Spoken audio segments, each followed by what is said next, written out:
Hey, real quick before this video started, I've been getting a lot of comments from people saying that they've been unsubscribed from the channel. So if you want to do a quick little check, see if you're still subbed, that would be awesome. If not, no worries, enjoy the video. So today we are covering the novelized version of the sequel to 365 Days This Day. Don't worry, the movie's not out yet, so don't think that you're missing out on anything, but my Instagram DM slowly started notifying me that the sequel to the 365 Days book series had been translated to English, so it was clearly time for me to talk about it. And I held off for a couple of months for my sanity. And you might be thinking, Amanda, why don't you just wait until the movie comes out so you can just compare and contrast them like you usually do with all this stuff? Well, friends, one, my brain can only handle so much at one time. That last after book really just did it to me. And two, because the first book wasn't translated when I covered the movie, so it was already separated, so I figured, why not just keep it that way? So obviously I have no film footage available from the second movie, but if I can make footage from the first movie work and other movies work, I will. Because we like to have fun here. I use the term fun really loosely, but I hope you guys have a blast. You guys seem to really enjoy it when I tackle this stuff for a variety of reasons, but do you know who I don't like talking about this specific movie? The guy who played Dustin in Zoe 101.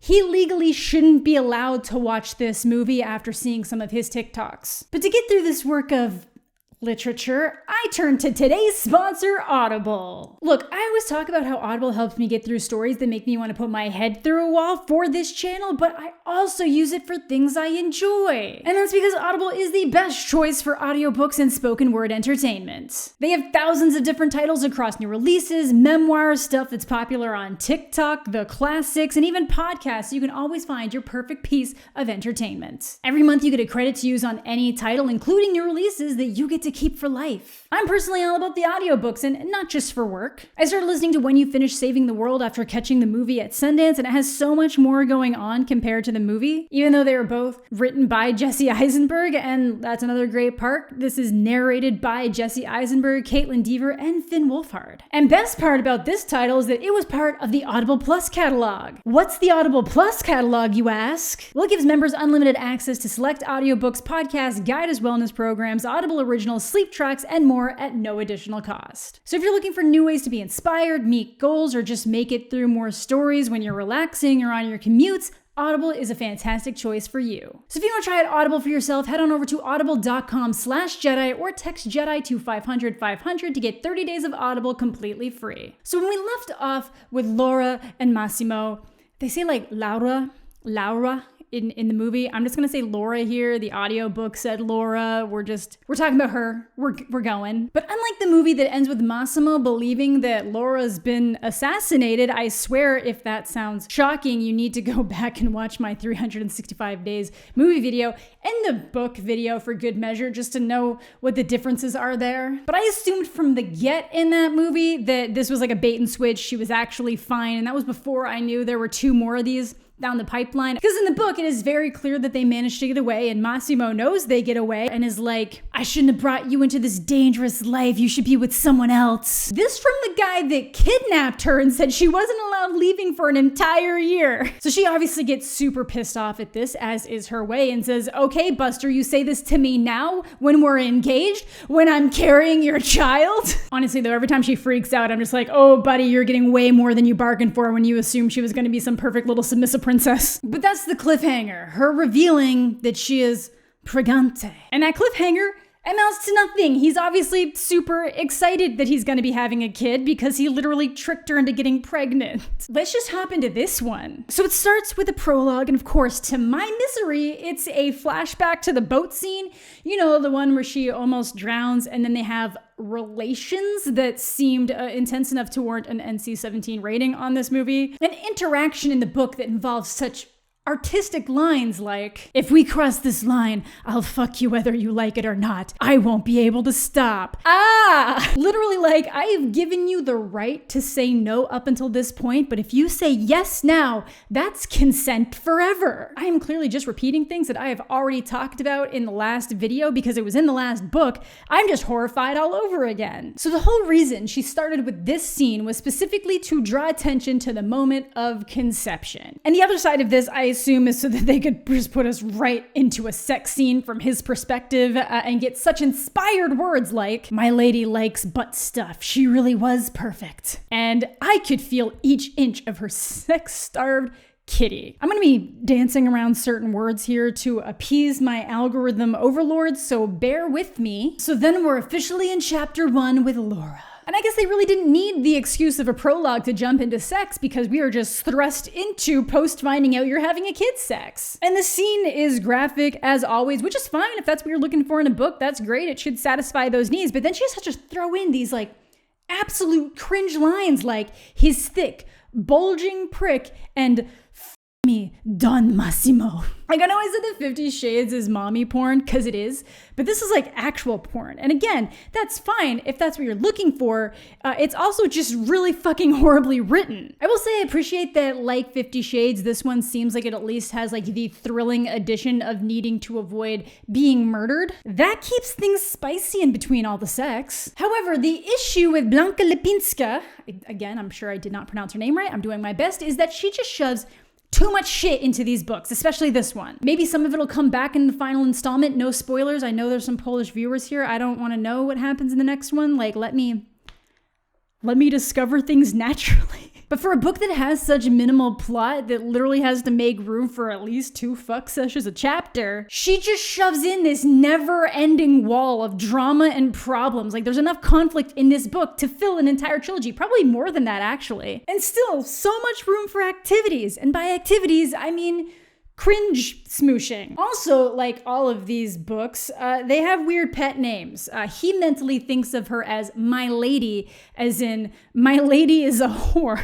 Capital My and capital Lady, so it is a proper title he's referring to her as. And he, of course, you may remember, is the Man in Black. Apparently Poland doesn't respect Johnny Cash in his titles. But suddenly it's their wedding day, but it's kind of a weird one because there's no one there that really wants to be except for her best friend Olga and his brother slash like bodyguard Domenico. And then just like an assortment of bored mob members. It's just so romantic. And the romance continues when the second they're married and he has to like mingle with these people, he tells her that she needs to be silent and demure because women in mob families don't speak. And if she's not completely subservient, the other mob bosses might make fun of him. Or, you know, be insulted that his wife has opinions. Man, you'd think you'd give her the rundown before the wedding that she's gonna have to like not be herself at all. Reminder that Laura is prone to blowing up at the drop of a hat, which I will not hold against her. He kidnapped her, so I think that's really one of the only reasonable responses to have. She's not exactly what I'd call timid, so maybe you should have given her a little bit of a heads up that there's a way she needs to behave at her wedding party. But she takes this as an opportunity to propose a trade. She'll be the perfect trophy wife for the evening if he will fully submit to her for 1 hour. So that's gonna suck to read. And it's a pretty hard challenge for her because she's very unimpressed with all these mobsters and specifically thinks, I knew I could blow them away with my knowledge and wit. First of all, who talks like this? Secondly, I can confirm that throughout the rest of the book, she will counter the idea that she has any kind of knowledge whatsoever, just horrendous logic and reasoning. And I don't just mean because she agreed to marry the guy that kidnapped her and like force impregnated her, it's other stuff. And if all that wasn't bad enough, Massimo's ex, Anna, is here. And she still wants Massimo back and says that their marriage is basically shit. But she's there again because she is part of a major mob family. So it is business. The business of getting that dick. I'm sorry. It's the little moments that keep me going. So at first I thought the main conflict here was gonna be this scorned ex-lover, but no, she's just one of many conflicts. Because the wedding surprises don't end here. Massimo has a twin brother, an identical one that he never mentioned. Are you joking? And they just chose to casually announce this at the wedding, not in some kind of like, it was the twin all along. So I think I could fix this book and leave it filled with all like the cringe sex that people seem to love, but like I could fix the story. And I do feel confident saying that it is largely bad writing. Last time I thought a lot of the issues with the certain dialogue choices might have been bad translation issues, but there were a number of Polish people in my comments saying, no, that's exactly how it comes across in the original Polish as well. So here we are. And the reason why Adriano, the brother, was never mentioned is because he thought he was going to be usurping that role, and that's what he wanted. He wanted to be the head of the family. And when it went to Massimo, I guess he just disappeared to England, as one does. So she very quickly calls in the control card and ties him up, and it does suck just as much as I thought it would. They make it 28 minutes of her just making him watch her touch herself while she has him tied up before he gets so pissed off that she has to untie him and he goes right for her throat. Which, like, in consensual scenarios, sure, but you agreed to an hour of her being in total control and she's pregnant, dude. Maybe deal with your lack of masculinities in ways other than grabbing her throat. Oh, it's the big mob boss. He's just so mad. He literally punishes and hurts her for teasing him when that was their agreement. I love your tight little butt.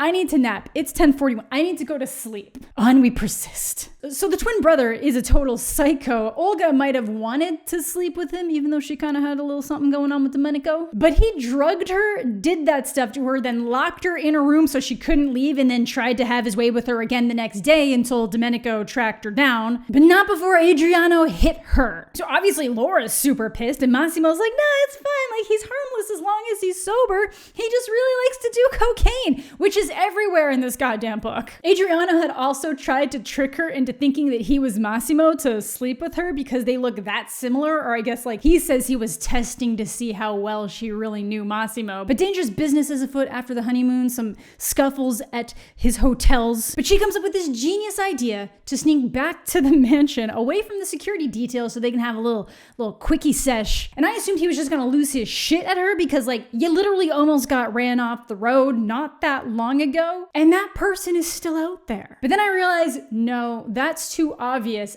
Anna's going to be there. And I was right. She is smashing someone that looks like Massimo in Massimo's office, which I immediately knew was the twin, but Laura assumes it was Massimo. But she got me on the counter. Wasn't me. Who at this point has clarified numerous times how much he hates Anna. And this is because Laura is dumb. You could have at least hung around a little bit to find out or taken any of his phone calls. Literally any other time she's been jealous, she just barges in and hits things, but not this time, I guess. Now, you know how this could have been believable to your reading audience and take away from making your protagonist a fucking idiot? Not casually dropping the twin out of nowheres in the previous chapter. Maybe mention the twin early on in the first book, but never actually introduce him, so you might kind of forget about him by the time it gets to this book, but no. Remember when she said she wanted to impress people with her knowledge and wit? Ma'am. And when she fills Olga in, not even she suggests it could be the twin brother when she had like a first-hand altercation with him and knows how much they look alike. So before talking to anyone and giving anybody a chance to explain anything, and even though she claims to love Domenico, Olga and Laura just bail out to Budapest. Olga has an ex there named Istvan, another rich man apparently, but Laura takes $1 million out of the bank to make sure she's covered until the baby is born, and they head on their way. And Istvan has a young 20-something-year-old handsome son who happens to be gay, but the way he describes it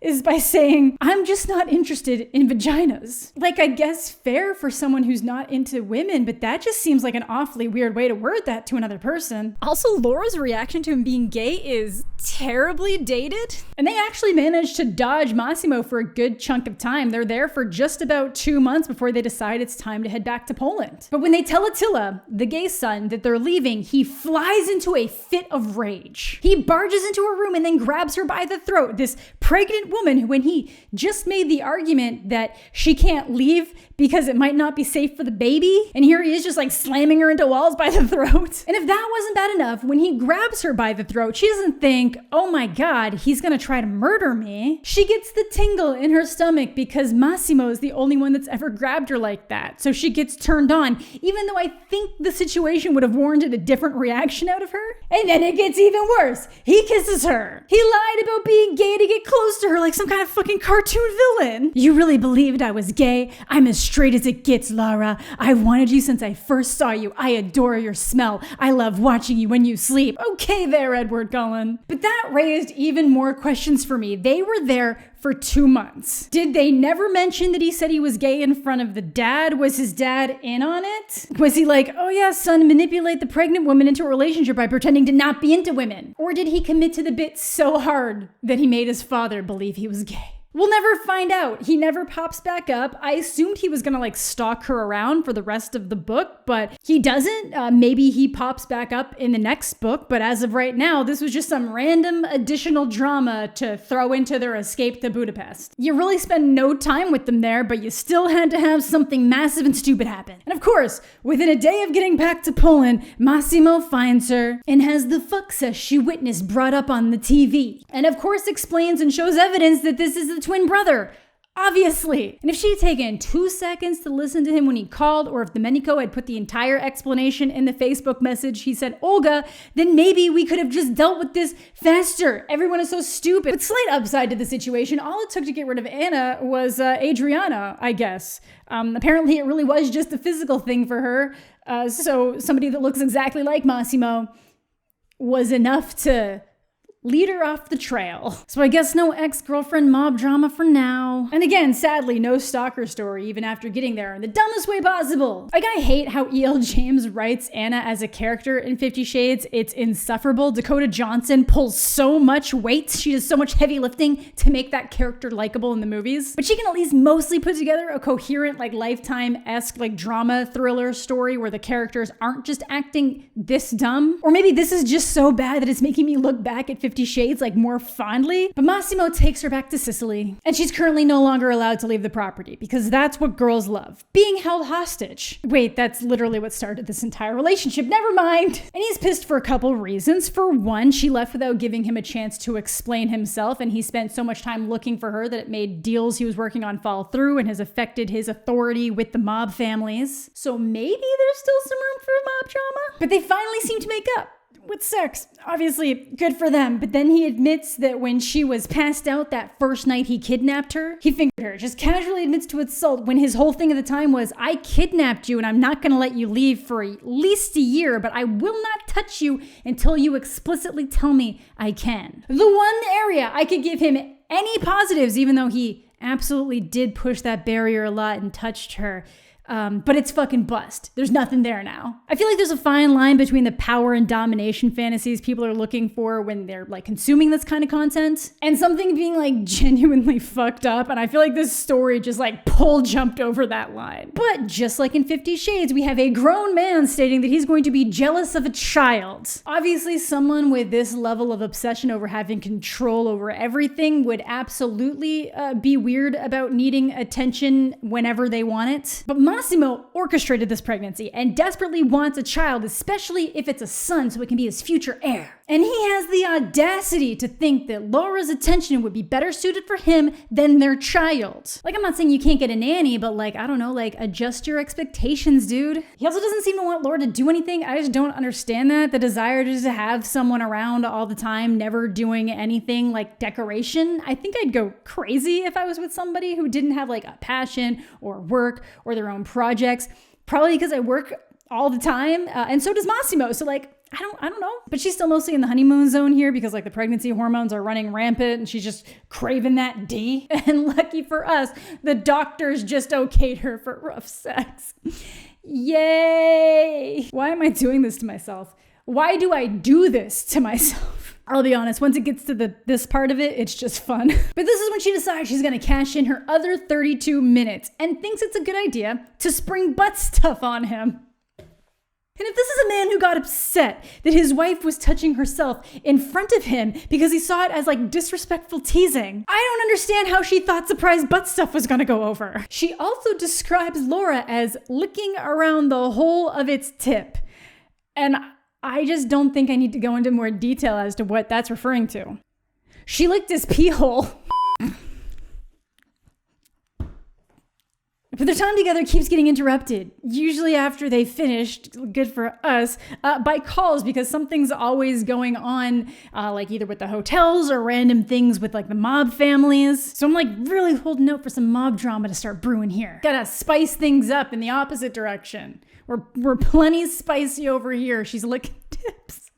So while he's dealing with this, he sends her off to visit her mom, who basically immediately realizes she's pregnant and is rightfully concerned about the timeline there, because it must have been almost immediately after she met Massimo, who she still believes is her boss, which it technically is, which ultimately results in Laura exploding about how they're married, that there is no prenup, so that if he tries to bail on her, she's set for life and just rushes out. Then she gets mad at Massimo because it's his fault that she had to lie to her parents in the first place, but she's mostly just upset that saying things out loud made her realize how ridiculous this whole timeline and situation has been. So she meets up with Olga, who was supposed to be like ending things with her Polish boyfriend I didn't know or remember existed. Again, because she's now in love with Massimo's brother Domenico. But because Massimo and Domenico showed up, she didn't really have a chance to do it, and they happen to run into this Polish boyfriend when they go to lunch. And he just walks up and kisses her, even though she's like very clearly trying to like shrug him off, saying like, oh, we'll meet up another time. So she slaps him pretty damn fast, but Domenico still rushes in and beats the shit out of him and gets arrested. Because turns out this dude is super wealthy and has bought his way into being fairly important in the area. Apparently maybe boyfriend was strong because she calls him her horny sugar daddy. I fucking can't with this. So before Massimo can even try to work out a deal with this dude, Olga sleeps with Adam so he'll agree to write a letter saying that Domenico was acting in self-defense. It's all so dramatic, but the things she did for love, commendable. But it turns out this was a little bit of 4D chess on his part, because he was recording the whole thing to send to Domenico, and thankfully, Massimo intercepted it, and once he realized what was actually happening in the intention of the video, he respects the hell out of Olga for doing that for his brother. But after all that's settled, they head off to a nice leisurely MMA fight, where Laura's MMA fighter ex-boyfriend Damien is on the card, and apparently Olga knew, didn't tell her, and just thinks it's hilarious. Bitch, you know this man has a temper. What are you doing to your pregnant friend? Also, what are you doing to Damien? This is not gonna be good. But she just assumes they won't run into him, but of course they somehow get lost trying to find the bathroom and stumble into the dude's changing room. It should not be possible to stumble into a changing room at an event. And even though it has been years since they've dated or spoken, he assumes that she's there to see him finally after all his unanswered requests. Why is there just so much going on? Pick a drama. I'll even let you pick 3 dramas. We just passed that like 10 chapters ago. Again, this book is already almost entirely about sex. There's barely room for plot progression as it stands, and at the same time, she just keeps introducing more plot elements. So Damien, all charged up from seeing his former lover, dives out of the octagon at her in the front row until he realizes, oh, there's like other people at this table. So he heads back to the ring, then blows her a kiss. So to escape his rage, she pretends to be sick so she doesn't have to attend the after party where she assumes Damien's gonna be, but then she still ends up running into him in the elevator to their place, and the dude just throws himself at her and forces her into a kiss. What is it with every dude in this story just kissing people they haven't seen in ages without consent? So obviously Massimo walks in on this, gets super pissed, thinks that she bailed specifically to meet up with this dude, kicks his ass, and finally calms down after Olga manages to explain the situation. Though he's still a bit iffy and tense, so she goes to fillet him, but he's not super down, so she says, "Please, Don Massimo, please let me suck you off."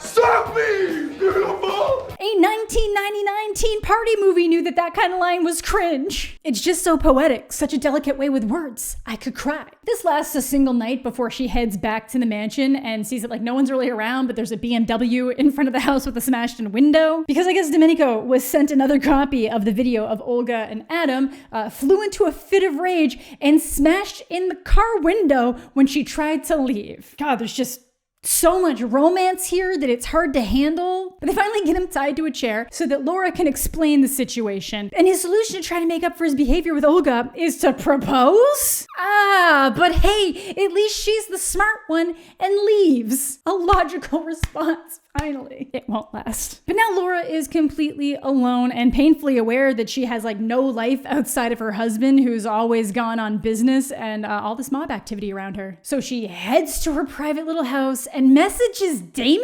Are you kidding me? But she walks to the garden with her laptop and gets rushed by security because apparently the cameras have not been set up in the garden yet, but she insists she'll be fine and has a lovely conversation with Damien. And it ends with him asking her to stay in touch, which is fine, but then she responds with, I adore you, my warrior. Keeping dude on a hook? Are you kidding me? And then some random tattooed dude just shows up and says he's the gardener? I don't know. That seems sus. Among Us isn't hip with the kids anymore, is it? Good, because this video is not for kids. And she just feeds this dude information that Massimo's not around, that he's not going to be around, that she's pregnant, which gets a really big reaction out of him and goes to leave. And she is still somehow not catching up that this is clearly someone from a rival family and he was potentially planning to do something to her. Like, I get that there's pregnancy hormones swirling around in here and she apparently finds this guy very attractive, but at some point, my first thought would have been to mention to somebody the gardener who did no gardening. But the next day, Massimo surprises her with her family on Christmas Eve, and Olga's there too. Because after she left, Domenico went to see her at her parents' to beg for forgiveness, and after renting out a theater singing This I Love by Guns N' Roses, accompanied by an orchestra, Olga agrees to marry him. I feel like when she was writing this, she was like imagining a 10 Things I Hate About You scene, but like more romantic to the extreme. But no. So his gift to her is a fashion company. Hers is confirming that she's providing him with an heir. So they obviously bang. And when they finish, she asks why he'd hire a gardener with so many tattoos if she sees them as scarring his body. And obviously it's confirmed that that wasn't a gardener at all, you stupid lady. The man she met was Marcelo Nacho Matos, a member of the Spanish mafia, specifically an executioner. But for some reason, Laura's still like, I'm not doubting what you're telling me, but like, I just can't imagine that nice boy would kill me. So this puts them all on high alert. Laura isn't allowed going anywheres without him, but then they go to a charity event and he lets her leave without him. And of course, she gets separated from the security detail momentarily because she has to run back to get her phone from him, and he's doing coke, the one thing she's really insisted he not do. But then guys, he does it. He says it, even though it was in a mean way. We get hit with the... Are you lost, baby girl? So she obviously stomps off in a huff, somehow gets lost again, and then wakes up in a room with Nacho, a very menacing name for a killer. But he has no intentions of killing her. This is just some kind of power play over Massimo to get him to play ball on something, and he actually takes really good care of her, offers to watch movies. Which is when she's like, hey, wait, you kidnapped me and threatened my family, and now you think we can just like watch movies like buddies? Well, the last guy that kidnapped you is the father of your child. Not wrong, Nacho. Excellent point. You've done your research. She does seem to have a type though, because her pregnancy hormones have her all horned up for this man. Moans when she sees his tattooed butt and everything. I'm kind of team Nacho. He's way cooler, seems more fun. I mean, if we have to choose between kidnappers, like my vote's going this way. Normally my vote is for team therapy, but I think we have passed that exit many moons ago. But it seems like there's a lot of attention on Laura right now because she wakes up to someone breathing in the room in the night and assumes it's like Nacho going to like have his way with her. But it's actually someone trying to kill her who Nacho just manages to take out. And apparently it was Rocco, one of Massimo's main bodyguards. And instead of like using this as some way to manipulate her into like being more on their side, he just flat out says like, nah, somebody definitely bought him off. So he rushes her off to a new location, which is when she has a very vivid sex dream about him and actually admits it. Tells him about it. Pregnancy hormones have her acting up, but then they get back on land and he chases her into a kiss. Again, against her will, which I get why everybody in this goddamn book anyways, but it takes her way too long to work at disengaging because she is into this man. But Laura reaffirms her love for Don Massimo, which is when Nacho says that he could provide her with all sorts of information that would make her hate Massimo. The information to show who he really is. I was super interested. She turns the information down. We better get it in the next book. I'm going to be really fucking upset if we...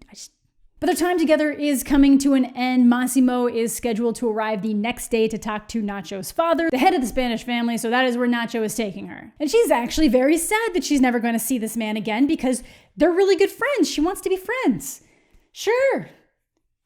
Friends. But because Massimo did not show up on time, Fernando Matos, Nacho's father, feels very disrespected and hands Laura over to a man who immediately starts beating the shit out of her in a rage. So now, I need you to take a little trip down memory lane. In the first movie and book, Laura tried to make Massimo jealous at a club by pole dancing. So some dude assumes that she's one of the hired ladies and starts touching her, and Massimo shoots holes in both of his hands. And boy, golly, I guess that guy was a little bit important and he is real mad. And that's when I realized Flavio was actually mentioned in the prologue, so I should have been waiting for him to come back, but I forgot who the fuck Flavio was. He says his first plan was to kill Massimo, even though he had tried to get Anna to run Laura off the road because like he was mad that she humiliated him. So he's orchestrated this big plan where like the Matos family would get blamed for anything that happened to her so that like Massimo would take out that family and then he could become the head of the Matos family and take over the Spanish mafia, I guess. It's very convoluted as to why they went along with it so easy, but he's basically been orchestrating all the drama that's been going on at the hotels, working to distract him, getting the families against him. But just in time, Massimo busts in, a gunfight starts. Nacho takes out Flavio because Flavio just shot his dad and before he can shoot Laura, but then Laura gets shot anyways, but we don't know by who. And the book ends on a cliffhanger of Massimo saying he'll kill everyone if they don't save both Laura and the baby. And Domenico is like, hey man, they've been trying for a long time. If you don't make a decision now, they're both gonna die. And it fades out on Massimo saying, save. But that's it. That's how it ends. Now I know she's not going to be dead at the beginning of the next book, so it's really just a matter of whether or not the baby survives too. And I'm on the edge of my seat in anticipation. By the time we get to the end of these videos, the puns, they just come out of me. It's not even a pun, it's just dumb. No, honestly, the only thing I'm anticipating is whether or not the fake gay dude pops back up. Real interested in that storyline. But that is a sequel to 365 Days called This Day. I skipped a lot of smoosh fantasies, a lot of smoosh dreams, a lot of discussions of fornication. After a while, I think I just kind of black out a little bit until it passes through the section. Like honestly, once we hit a moment where they were specifying pee hole licking, there was nowhere else we could go from there. I assume that a lot of this is going to have to get cut for the movie. Like I got to assume that the Budapest stuff gets cut unless that guy becomes a major driving point in the next book, and the MMA fighter, unless he becomes a major plot point. Shit, this next movie might just be a mess. And honestly, if it is, the better for me, the better for us, the better for the world. But that is going to do it for today's video. Let me know what you guys are thinking down below. Did you read this? Are you excited for the sequel to the movie? It's okay if you are. If you enjoy this, that's totally cool. Everybody's going to have their stuff they enjoy. I read Twilight fan fiction sometimes. A lot, not recently, but there was periods of time. It was a lot of work got ignored reading Twilight fan fiction. Anyways, okay, moving on. Thank you all so much for watching. Thanks as always to my Patreon supporters. Subscribe to the channel if you're new. Leave a like on the video if you're into that kind of thing. I hope you're all having a fantastic day. I'm mostly okay. We'll catch you all later.